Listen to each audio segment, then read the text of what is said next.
Hey Phys Kids, Mr. C here, and today we're going to do our first video on uniform circular motion. So before we begin, uniform circular motion is just the motion that's in a circle of constant radius at a constant speed. So notice here that I said constant speed. The velocity is going to be changing, but the speed will stay the same. So whenever we talk about speed, we know that speed is basically just our change in distance or displacement over whatever our change in time is. So just how far we've covered, how far we've traveled over how long it took us to travel that distance. And that's what's going to give us our speed. Whenever we talk about circles, though, we can talk about the distance around one circle or one revolution is equal to the circumference, which in this case is equal to 2 pi r. And we can look here and we say, well, the time for one revolution is the period, or how long it takes to go in one full circle. We can actually go and plug that into our equation here. So we plug 2 pi r in for delta x and t in for t, and we find that the linear speed for uniform circular motion is going to be 2 pi r divided by the period, or 2 pi r over t. Another way that we can talk about period is the frequency, and the frequency is just the number of revolutions per second, or 1 divided by the period. So anytime you see frequency, just think itself in your head, frequency is 1 divided by the period. Pretty cool. An important thing to note about the linear speed is that it's dependent on the radius. So let's say we're here in this picture here, we have a rope that is swinging around in a circle. No matter what point you are on this rope, your period is going to be the same because you have to travel around the circle one time in however many seconds that is. So it doesn't matter if you're at this point, this point, this point, or this point. The time it takes you to complete one circle is going to be different.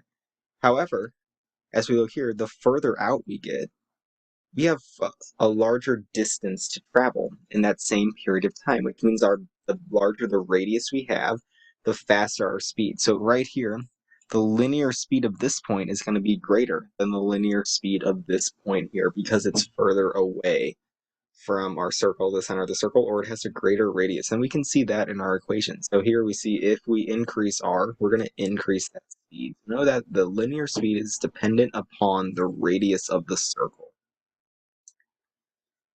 So we have this problem here. We have a Ferris wheel with radius of 30 meters, makes one revolution every 10 minutes. So what is its linear velocity, or the tangential velocity? That means the same thing.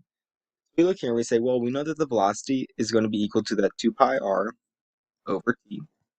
Or in this case, r, or our radius, is 30 meters, so we'd have 2 pi times 30 divided by our time. But because we always like our time in seconds, we have to convert 10 minutes into 30 seconds. So we're going to do 10 times 60. And whenever you plug that into your calculator, that will get you the answer you need. And we can actually, let's see, this would be 2 pi over, 10 times 2.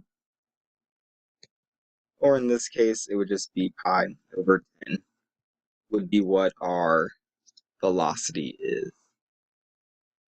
Now, as we learned earlier, we've been talking about instantaneous speed and tangential speed and linear speed. But speed, we also in physics are interested about velocity. The way we determine velocity, the direction of velocity at least, because the magnitude of the velocity is just going to be that tangential speed. The way we determine the direction is it's always tangent to the circle of the path it's on. And that just means it's going to basically be 90 degrees to the radius. So like at this point here, we're pointing out at 90 degrees. Because as we move to different points on our circle, our velocity still has to be tangent to the circle. So like in this case, our velocity is going to point this way. When we're over here, our velocity is going to point down. When we're here at the bottom, our velocity is going to point over to the left. And whenever we're here, our velocity is going to point to the right.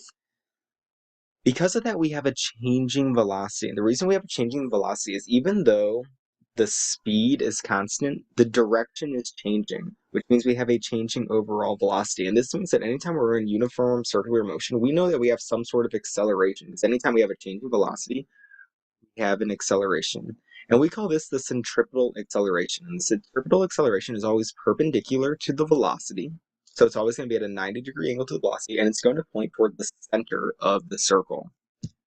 So in this case, whenever we're here at this point, our centripetal acceleration points toward the center of the circle. It's going to point along the radius. Here, it would point down inward like that. At this point, it's going to point that way. And at this point, it will point that way. So it always points toward the center of the circle.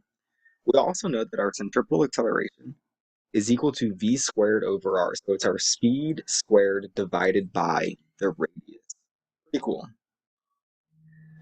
So because we have an acceleration in uniform circular motion, that means we have to have a net force acting on our object, because basically anytime we have an acceleration, that means we have a net force, as we know force is equal to mass times acceleration. Because acceleration and force point in the same direction, the net force will always point in the same direction of the acceleration. So in the case of uniform circular motion, the net force will always point toward the center of the circle because the acceleration points toward the center of the circle. We know that our net force, or the sum of our forces, has to equal to m times our acceleration. And for the specific case of uniform circular motion, because that acceleration is equal to v squared over r, we can say that that centripetal force is equal to m v squared over r.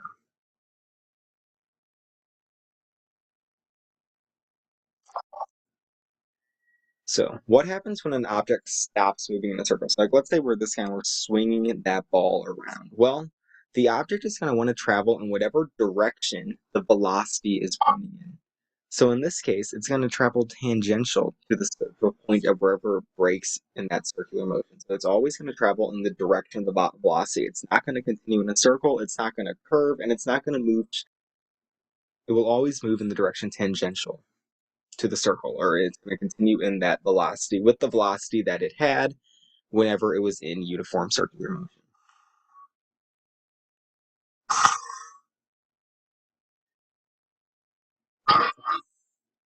So let's say we are in a car and we're sitting in the seat next to us, next to the outside door. What is the direction of the resultant force as you turn? Is it away from the center of the circle or toward the center? Well, because it's a centripetal force and we're moving in a circle, uniform circular motion, our force is always pointing, the centripetal force always points to the center of the circle. The reason we feel that outside force is because the reaction force is what we feel. We actually feel ourselves being pushed into the door, but the actual centripetal force is pointing toward the center of the circle.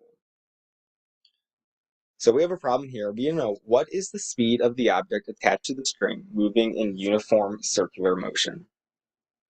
Well, in this case, we know that our net force has to equal mass times acceleration. So if we look here at this object here, we have a normal force, we have a gravitational force, and we have a force of tension.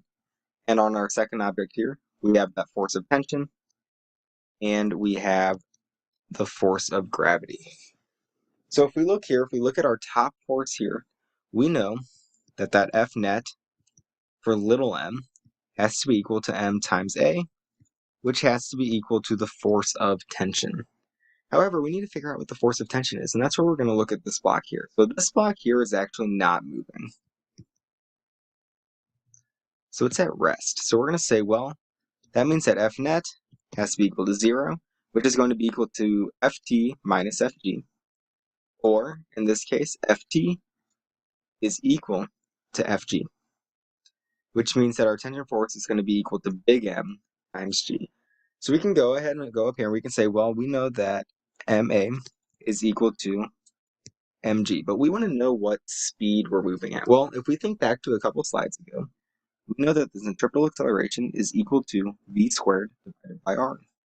So we can go ahead and plug that into here, and we can say, well, we know that m v squared over r has to be equal to big M times g. Or if we solve this for v, we know that v is equal to big M times g times r over little m, and we would take the square root of that. And this is what the velocity, or the tangential velocity is, or the speed of our object that's moving in a circle. Pretty cool. Did all this. So we want to do a car that's going around a flat turn. So as a car is driving in a circle, or in this case we're driving in a circle of radius r, we know that we have to have some force. Because we're moving in a circle, there's a net force acting on our object because of the centripetal acceleration. In this case, that net force is provided by static friction. So static friction is the one force that is basically acting on this car that's causing the centripetal acceleration. So we want to know what the maximum speed is without slipping. We want to know how fast we can go around this turn without slipping. Well, we know that we're going to start slipping at Fs max. So as soon as our centripetal force is greater than Fs max, that means we're going to start slipping. So we have to look and say, well, we know that our max net force, so F net max, equal to Fs max, which has to be equal to that mass of the car times the centripetal acceleration, or we can just say that's mv squared over r. Then we look here and we say, well, we know that Fs max is going to be equal to the kinetic, or to the static friction coefficient times the normal force, which in this case is that coefficient of static friction times mass times gravity, because in this case our normal force is going to be equal to our force of gravity. So if we go ahead and plug in everything we know that mus times mg has to be equal to mv squared over r, or if we go ahead and simplify it, we cancel out our m's and we can solve for v, and we find that the velocity in this case is going to be equal to the coefficient of static friction times gravity times the radius, and we're going to take the square root of that. Notice here, then it already popped up, the max speed is not dependent on the mass of the car, only on the static friction, on the coefficient of static friction and the radius of the circle. So it doesn't matter how much the car weighs, all that matters is what the coefficient is, so how rough that surface is, how much it wants to stop the motion, and basically how far away you are, how large the radius of your circle is. So the larger the radius, the faster you can go without slipping. So take note on that. Next time you take a turn, if you want to take a fast turn, you want to do a nice wide turn because you can go faster on it without starting to slide. I already did that. That is all I have on uniform circular motion. So come ready to class, or if you're watching this as like a little review video, I hope this helped. If you have any questions, let me know and we'll work out some example problems in class.